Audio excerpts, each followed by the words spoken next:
Once upon a time, there was a priest named Mohan who resided in a village. Mohan was very generous and courteous. He never sent anyone home without anything. Everyone who came to village used to come to Mohan's house because of his character. Mohan shared his home with a servant from his household. Mohan was uncomplicated, but his servant Magan was shrewd and clever. Mohan was often buying something from the market to give to charity. Hey, listen, Magan, where are you? Yes, sir. Coming. Sir, you arrived soon. Wait, I'll bring you some water. No, wait a minute. Take these mangoes. Cut them and keep. I'm bringing a traveler.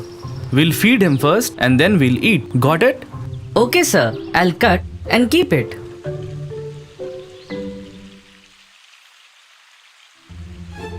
Oh, what a wonderful aroma.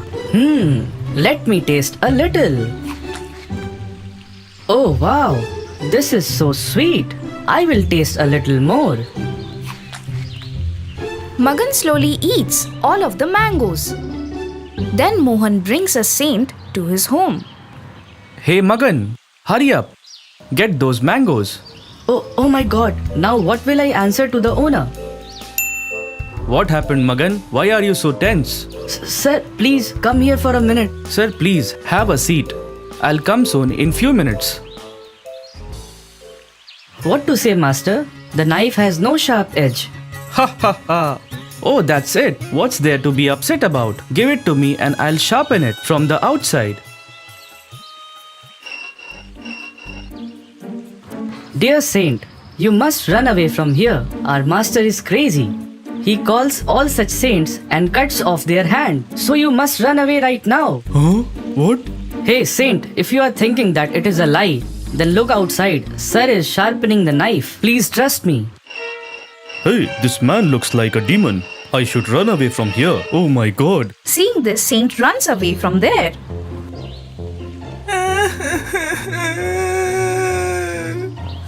What happened now, Magan? I have sharpened the knife. Now go, get the mangoes. Sir, that saint ran away with both the mangoes. Hey, dear saint, wait. Wait. Saint, hey, hello. Where are you running? Hang on. Hey, saint. Oh no, he will kill me. Oh, stop. You are taking both the mangoes. Hey, at least give me one. Oh god, he is still running behind me. Hey, saint. Hello, wait. Hey, dear saint, where are you running? Hang on, dear. Hey, hello.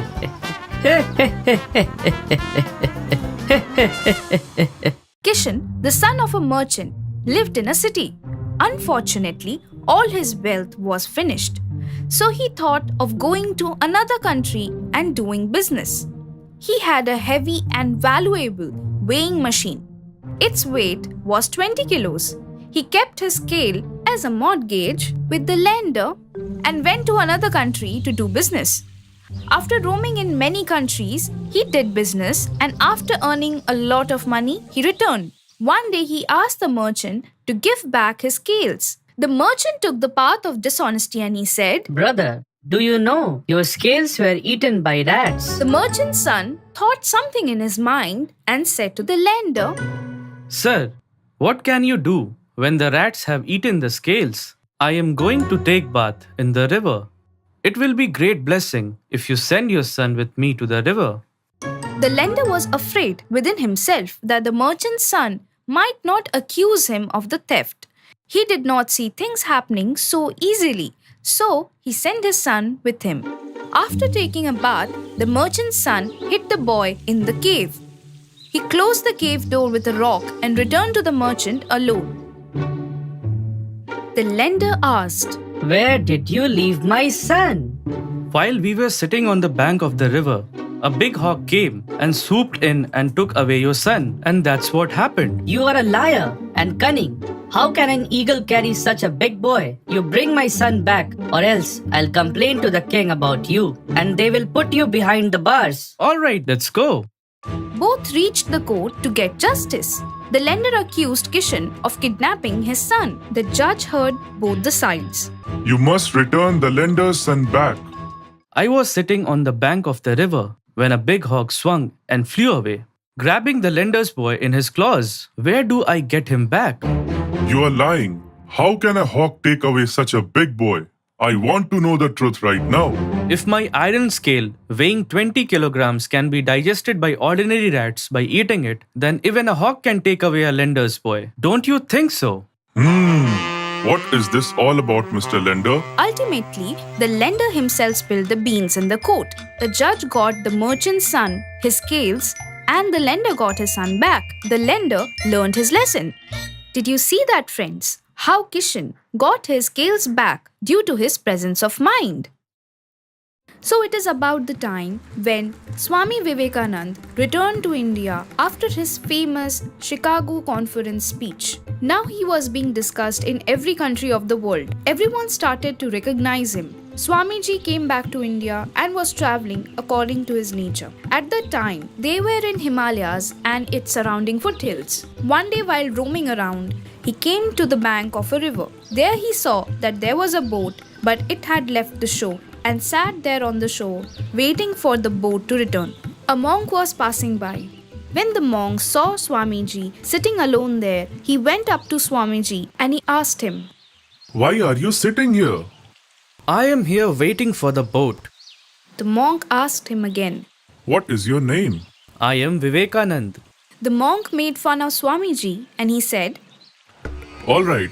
So you are the famous Vivekanand who feels that by going abroad and giving speeches, you will become a very great soul. Swamiji did not give any reply to the monk. Then the monk, with great pride, demonstrated his power by walking on the water of the river. After walking for some distance, he came back and he said, Can you cross this river by walking on water like me, huh? Swamiji said to the monk with great respect and humility, There is no doubt that you have amazing power. But dear monk, can you tell me how long it took you to get this extraordinary power? With great pride, the monk replied, It was a very difficult task. I have attained this great power after 20 years of hard penance and meditation. Monk said this in a very arrogant way. Seeing this, Swamiji said in a very calm voice, You wasted 20 years of your life in learning such a skill, which a boat can do in 5 minutes. You could have spent these 20 years in the service of the poor destitutes, or could use your knowledge and power in the progress of country and the citizens. But you wasted your 20 years for the sake of saving 5 minutes, which is not logical. Don't you think so? The monk stood with his head down while Swamiji sat in the boat and went on the other side of the river.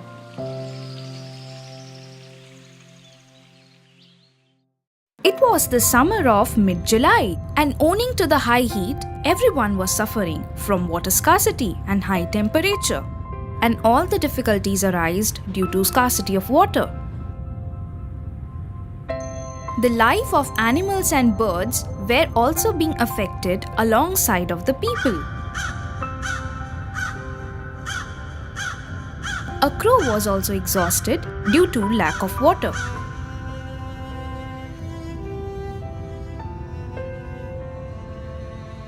For a long time, the crow was thirsty. The crow emerged from the jungle and flew towards the village in quest of water.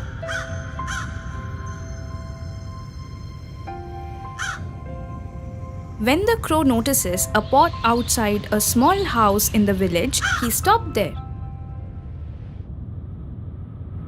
Pot contained a small amount of water that may quench the crow's thirst. Yes, I was waiting to drink some water. I want to drink water from this pot. But how to drink it? There's only a little water left in this pot. If I can bring it to some height, in some way, I can drink this. Haha. Yes, if I put a pebble inside the pot, then the water will come up to some height. Then I will be able to drink that water. The crow picks up pebbles lying on its side and starts putting it inside the pot.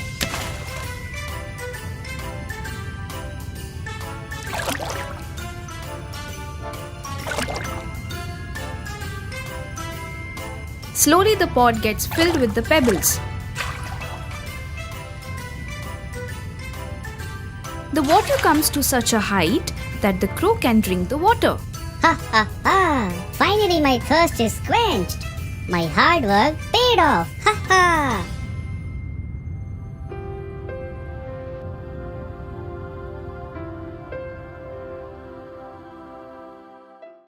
This is the narrative of a well-known Spanish painter. His paintings were sold for billions of rupees all over the world. One day, while strolling down the street, a lady noticed him and recognized him by chance. She quickly ran up to him and she said, Sir, I'm your huge fan. I love your paintings a lot. Can you make me a painting as well? Haha, I have come here empty-handed. I don't have anything. I'll make you a painting again sometime. But the lady became stubborn as well. Please, sir, can you make me a painting right now? Who knows if I will be able to meet you again? The painter took out a small piece of paper from his pocket and he started sketching something with his pen. He completed it in just 10 minutes and he said, Take this. It's $1 million painting.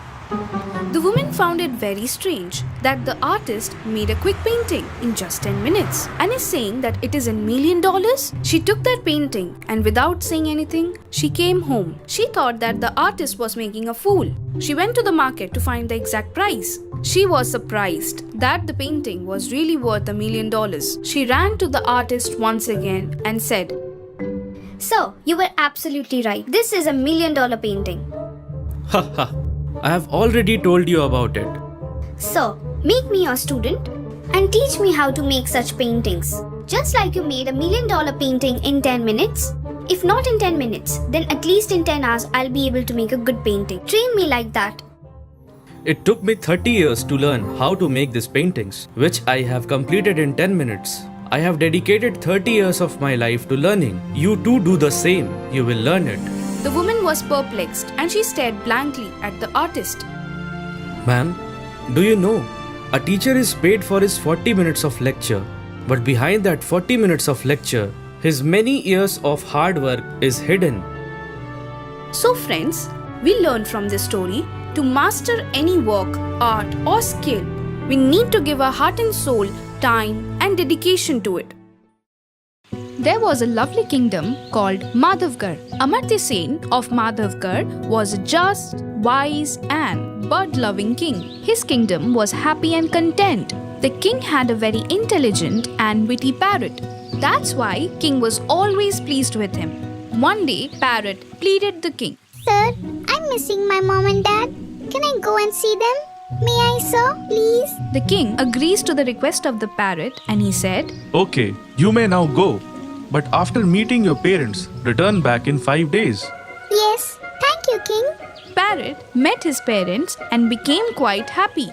He told his parents about the palace. Then Parrot returned to the king after 5 days. Why don't I take some gift for my king? Parrot saw a magical guava tree on his way. If I give this fruit to my king, he'll be very happy. He will start looking younger and evergreen. The guava tree grew on the peak of a large mountain. The parrot had to work very hard to pluck the guava. Working hard causes the parrot to become tired. A poisonous snake comes by at night and eats that guava, turning it into poisonous. The parrot, unaware of this, takes the same guava to the king. The guava is given to the king by the parrot. The minister said then, My lord, according to the palace rules, everything given to the king must first be tasted. So this guava must also be tasted. Okay, take these guavas. The minister first feeds the guava to a dog. As soon as the dog ate the guava and he dies in agony, this made the king very angry. In his rage, the king beheaded the parrot. The king takes that fruit and throws it outside. After a few years, a guava tree grows in that same spot. The tree is laden with guavas. When the king notices this, he informs his kingdom that the guava from this tree shall not be eaten because they were poisonous. One fine day, an elderly man arrives in the kingdom and he finds comfort beneath the guava tree. The old man knows nothing about that tree. The old man eats a guava from the tree simply because he was hungry. When the old man eats the guava, he becomes young. An old man turned young after eating guava from a poisonous tree. The news spreads like a wildfire throughout the kingdom. As soon as King got to know about it, King couldn't believe it. How did this happen? Aren't the fruits of this tree poisonous? The king visits the guava tree to learn the truth. In front of everyone, the king allows a guard to eat a guava. As soon as he ate the guava, he turned young. Everyone became surprised. And the king now understood that the guava was once poisonous, but not the guava tree. The king is deeply saddened by the fact that he killed his innocent parrot. The king realizes before punishing anyone, he must verify whether or not he is at fault. So, friends, we learn from this story that no decision should be taken hastily, but only after great thinking. This is Jagan, who has come to Ahiyapur today in search of work. Jagan is going to live here at his maternal uncle's house. Hello, uncle. It's great to have you here. How was your journey? It was okay. Chinu? Hey Chinu, where are you? Bring some water for Jagan. Chinu brought water and Jagan drank it. You take a rest, brother. I will arrange tea and snacks for you. Uncle, can't see auntie anywhere. That's a very long story. You rest. I'll explain it later. Jagan takes rest for a while. Chinu, I am going to the farm. You take care of Jagan. Chinu brings tea and samosas. Here, take this. Hot samosas for you. Oh wow, you even know how to make samosas. I have been cooking since I was a kid, so I know how to make it. I didn't get it. Where is your mom? Mom? She doesn't live here. She lives with her parents. But why? Because of the hungry witch. Hungry witch? Yes, every night in this village, a hungry witch knocks on every door asking for food. Huh? This is strange. It's not strange, it's a curse. Thakurs governed this village many years ago. The Thakurs had enormous farms where the entire village used to work. Rani was one of them. She was a widow. She worked in the fields and struggled to keep her house running. Everything was well at first. She had a fatal disease. But when Rani was seriously sick, she was unable to work. She was starving, but she had no one to feed her. That night, Rani knocked on every door in the village, but no one answered. She came home, drank water, but she lost her balance and fainted from exhaustion. When Rani got in her senses, she began knocking on people's door once again. Please give me something to eat. I have been hungry for 2 days. Please provide me something to eat. But no one ever helped her. And once she died, she transformed into a hungry witch who began knocking on people's door. I am hungry. Please feed me. Whoever opened the door, it is his last night. You too should be alert. Oh my god! That night, Jagan and Chinu slept together. Open the door. Open the door. I want food. Shh, sleep quietly. Jagan tried to sleep the entire night, but he was unable to do so. The next day, Jagan put food on a plate and water in a glass outside the door. Then he and Chinu slept together. That night there was no knock on the door, nor was Jagan's sleep disturbed. He slept peacefully. The next morning, when he saw it, the plate was completely clean. That witch never returned to Jagan's maternal uncle's house.